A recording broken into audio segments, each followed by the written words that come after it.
Napakahirap po ang pumunta, tumayo, at magsalita sa inyong harapan.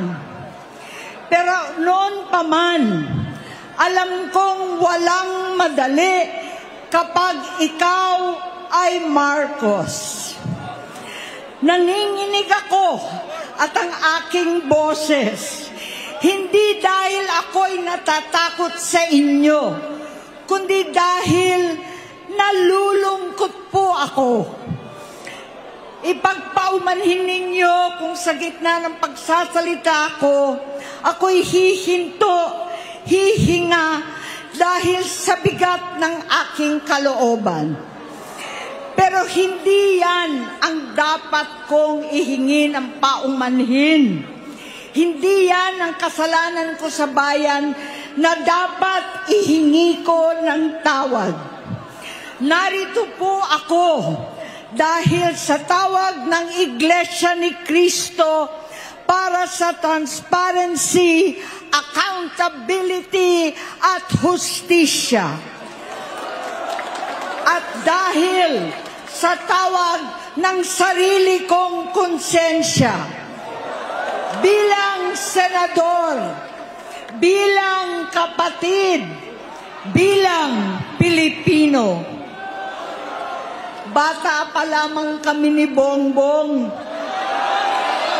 alam na ng buong pamilya ang problema sa kanya.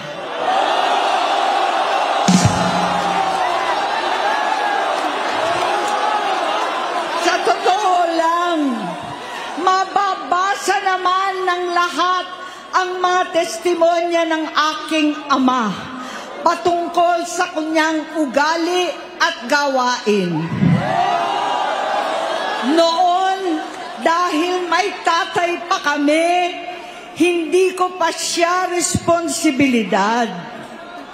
Noong tumatanda, ay mas naging nakakabahala.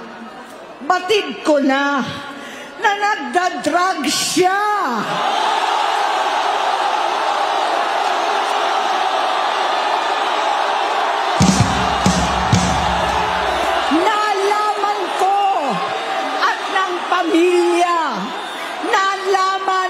Pamilya, seryoso ito. Minsan, kami ng Presidential Guard at Metro Gompa ang naglilinis tuwing nagpa-party po sila.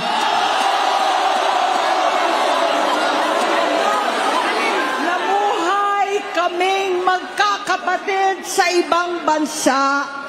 Kami-kami lang. Kinumbinsi ko pa si Bongbong, pakasalan mo na si Lisa. Naisip ko noon, kapag nag-asawa siya, malalagay na sa tahimik at magkakaroon ng direksyon. Ang laki ng pagkakamali ko.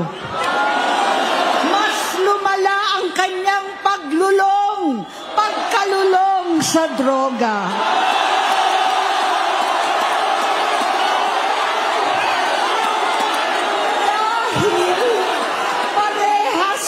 Silang mag-asawa.